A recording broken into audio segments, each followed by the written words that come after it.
So in this numerical problem, this is a cantilever beam and these are the various points on this cantilever beam on which the various concentrated movements are acting. And we have to draw the shear force and the bending moment diagram for this cantilever beam. So without wasting any time, let's start this problem. So friends, this is the point A and this is B, this is C, D and E. At the point B, C, D and E, there are four concentrated movement acting. Okay, now we will find out the net vertical force first. Why? Because we want to determine the reaction force at this point A, which is acting in vertical direction, and the reaction movement at this point A because of this loading condition.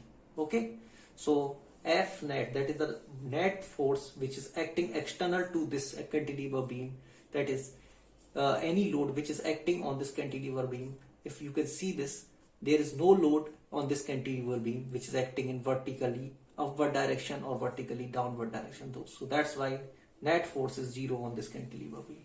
So the reaction at A in vertical direction will also be 0. Why? Because this reaction at A in vertical direction is equal to F net and F net is 0. So this reaction RAB is 0 here. Now net moment acting at the point A, at this point A, we have to find out. So the net moment acting at this point A is because of all these movements. So this is acting in clockwise direction, this is counterclockwise, this is counterclockwise, and this is clockwise. So the net moment is equal to, clockwise will add up, 2 plus 3 is equal to 5m in clockwise direction. Okay, this is clockwise direction, and 5 plus 1 is equal to 6 in anti-clockwise direction. So 6m in anti-clockwise direction. Anti-clockwise. Now anti-clockwise will cancel with clockwise and we will left with only 1m in anti-clockwise direction. Okay. So the reaction movement at this point A, denoted by MR A, will be equal to M net. And M net is M. And the direction will be opposite to that of M net. If M net is acting in anti-clockwise direction, so moment reaction at A will be in clockwise direction. So it will act like here, like I am showing here. It will act in this direction, okay, in clockwise direction. This MRA, okay, at this point A. Now we have calculated the reaction movement. Now we will draw the shear force diagram and the bending moment diagram. Now shear force calculation we will do. Okay, now we will find out the shear force at point A, B, C, D and E. We will start with point A and move on to point E. Okay, now shear force at point A, let us find out. Now shear force at point A will be is equal to so we will construct a section at this point A to find out the shear force at this point A. So if we construct a section like this, as I am showing here, on this passing through this point A, suppose this is section XX, I am rubbing this, okay, because it is creating a little bit confusion, because it is 0, so we can neglect this RAB, okay, because it is 0, so I am rubbing that. So this section XX is passing through this point A, and according to the definition of the shear force at any section is equal to the algebraic sum of all the forces either on the left side of this section or on the right side of this section. So we will take the left side of this section. So the left side of this section, you can see that there is no point load acting. That's why the shear force at this section is 0, because only point load or the vertical loading condition will only account for the shear force at a section, and the movement, these concentrated movement, will not account for any shear force either taken from the left or taken from the right. So on the left side of this section, you can see that there is no shear force. So that's why the shear force at A will be equal to how much? 0. Now we will calculate the shear force at the point B. For that we have to draw a section at the point B, rubbing the previous section. To find out the shear force at the section B, we have to construct a section XX at this point B. Now shear force of the section B, for finding out the shear force of the section B, we have to look at the various forces acting on the left side of this section. So on the left side of this section, again there is no force acting. That's why the shear force at point B will be equal to 0 again. Similarly, you can do it for point C also by constructing a section at this point C and looking for the various forces which are acting on the left side of this section. You will again find that the shear force at the section C is also 0. And similarly, you can do for the point D also. On the left side, if you draw a section on the point D like this XX, I am drawing here, rubbing the previous section. Okay. Now on the left side of this section, you can see that there is no force acting on the left side of this section, only moments are acting. That's why shear force on the left side of this section will also be 0. Okay, so shear force at D is equal to 0. Similarly, shear force at E will always be equal to 0 because there is no force acting on this cantilever beam. If you draw the section at the point E, suppose I am drawing a section XX which is passing through this point E, then on the left side of this section there is no force acting. So that's why the shear force at the point E is also equal to 0. Okay, so the shear force diagram when we draw, then we have to project these points. This is the point A, this is the point, suppose this is the point B, this is the C, this is the D, and this is the E point. Now you have to draw a line like this here, and at point this mark point A, this is B, this is C, and this is D, and this is E. Now we consider all the forces which are lying on the upper side of this line as positive, and all the shear force lying on the downside of this line AE as negative. Now because shear force at A is equal to 0, so marking A with a cross because 0 point lie on this line, and shear force at point B is also equal to 0, at C also equal to 0, at D also equal to 0, and at E it is also equal to 0. So that's why shear force diagram will be a straight line. Now we will draw the bending moment diagram. Okay, so bending moment calculation we will do. Now see here friends, bending moment diagram we want to draw. Now we will again start with the point A, friends. Okay, now we can see that friends, at the point A, if we wanted to find out the bending moment, then we have to find out the bending moment on the left side of the point A and on the right side of the point A. Why? Because there is a concentrated movement MRA having magnitude M is acting at this point A. That's why the bending moment will change as going from left side of the point A to the right side of the point A. So you will calculate the bending moment on the left side of the point A and on the right side of the point A. So the bending moment on the left side of the point A, okay, if we want to calculate, then friends, see here, you have to draw a section on the left side of this point A. Okay, I am rubbing this for clarity, and you should know that this MRA is acting here at the point A. Okay, now we have to find out the bending moment and at the left side of the point A. That's why we have to construct a section on the left side of this point A. So this is the section that I am constructing on the left side of the point A, and on the left side of the point A the beam terminates. That's why there is no force acting on the left side of this section and no movement acting on the left side of this section. If you see on the left side of this section, there is no force acting on the left side of the section, no force acting on the right side of the section. Why? Because the beam terminates here at the point A. So the bending moment at point A on the left side of the point A is equal to 0. Now on the right side of the point A, if we want to determine the bending moment, then what we have to do, we have to rub this section and construct the section on the right side of this point A. Why? Because we have to determine the bending moment on the right side of the point A. Also friends, we have to draw this section very close to point A. Okay, but here for clarity I am drawing it a little far away from this point A. Now we have to look for the various moments acting on the left side of this section. You can do it by looking at the various movement and forces on the right side of the section also, but I am taking here the left side. Okay, it can be done in either way. So on the left side of this section, you can see that only this concentrated movement is acting, that is accounting for bending moment about this section axis, and no force is acting. So according to the sign convention, we can see that for concentrated movement, this is a concentrated movement, and for concentrated movement, if a movement is acting on the LHS of a section, that is the left side of a section, and it is acting in clockwise direction, it is taken as positive. Similarly, if this is the section XX, okay, this is our section XS, and this movement is acting in clockwise direction with respect to this section XX, and this movement is also acting in clockwise direction with respect to this section XX. That's why This is the similar case, so I will take here as positive sign, and the magnitude of this MR is equal to, this MRA is equal to how much? M, so plus M. Now bending moment we will calculate at point B.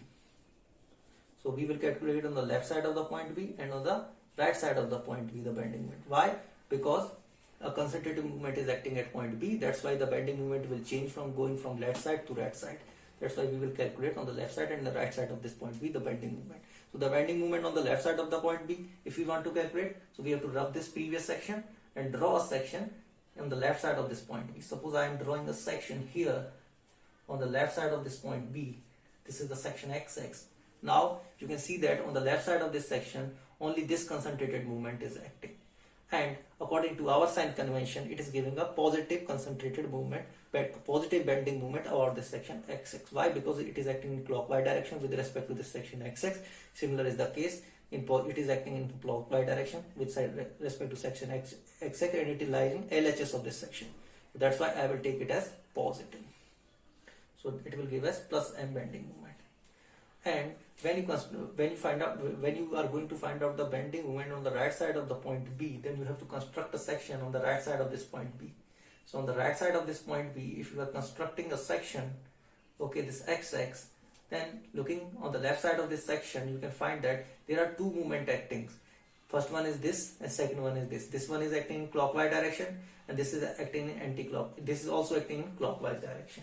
So that's why both of these movements are acting in clockwise direction with respect to this section XX, and according to this sign convention it is taken as positive. So M because of this and plus 2M because of this bending moment acting at this point B. Okay, so it will give us 3M bending moment. Now bending moment we will calculate at the point C. So because the concentrated movement is acting at C, so we will calculate the bending moment on the left side of the point C and bending moment on the right side of the point C. Why? Because the bending moment will change when going from the left side to the right side of the point C. Okay, so the bending moment on the left side of the point C, if we want to determine, then we have to rub the previous section and construct a section on the left side of the point C. So this is the section on the left side of this point C. So you can see that on the left side of this section XX, there are two movements, this one and this one is lying, and this will contribute to a positive bending moment about this section XX, and this will contribute toward the negative bending moment about the section XX using this kind of convention. Okay, sorry, this will also contribute toward the positive bending moment about this section XX, because this is going in clockwise and this is also going clockwise with respect to this section XX. So that's why it will come out to be M plus 2M is equal to how much? 3M. And if you want to determine on the right side of the point C the bending moment, then you have to construct a section on the right side of the point C. Okay, now looking on the left side of this section, you can see that these three movements are acting, out of which two are acting in clockwise and one is acting in anti-clockwise. So anti-clockwise is taken as negative with respect to this section. This is acting in anti-clockwise, and anti-clockwise movement with respect to this section XX acting on the left side of this section, this movement is taken as negative. That's why we will write plus M because of this, and 2M because of this, and 5M because of this minus 5M, because it is acting in anti-clockwise direction. So it will give us minus 2M. Now bending moment at D we have to find out. Now bending moment at D, if you want to calculate, then we have to look at the left side and on the right side of the point D. Okay, now on the left side of the point D, if you want to determine the bending moment, and you have to consider a section on the left side of this point D. So this is the section I am constructing on the left side of this point D. Okay, then on the left side of this section you can see that there are three movement acting, and they will add up to give the same as obtained in the case of the right side of the bending moment at C. Okay, but let's as we have obtained in the previous case, it will add out to give us the same thing that I am writing. So you can do by yourself. Okay, it will give us minus 2M. That is the similar case we have obtained for the right hand side of the point C. Now bending moment on the left side of the point D, right side of the point D we have to determine. Then we have to rub this section and construct a section XX on the left side of this section, on the left side, on the right side of this point D. Now on the left side of this section, if you look, then there are this movement, this and this is acting. These two will account, these three will account for the positive bending movement, and this one, this one, and this one and this one will account for the positive bending movement. Why? Because they are acting in clockwise direction with respect to section XX, with respect to this section XX. Okay, and the other two movements, this movement or this movement, are acting in anti-clockwise direction with respect to this section XX, so they will account for negative bending movement about this section XX according to this sign convention. So writing m plus 2m minus 5m minus m will give us how much? M plus m will cancel out, 2m, it will give us minus 3m. Okay, now we will calculate the bending moment at the point E. Now at the point E, if you want to calculate, then I am not rubbing this. I will calculate the bending moment on the left side of the point E. Bending moment on the left side of the point E, we will calculate. Okay, and on the right side of the point E. If you calculate and go by the same method, same procedure that I have done for the previous points, then you can find that you have to construct a section on the left side of this point E and rub this previous section.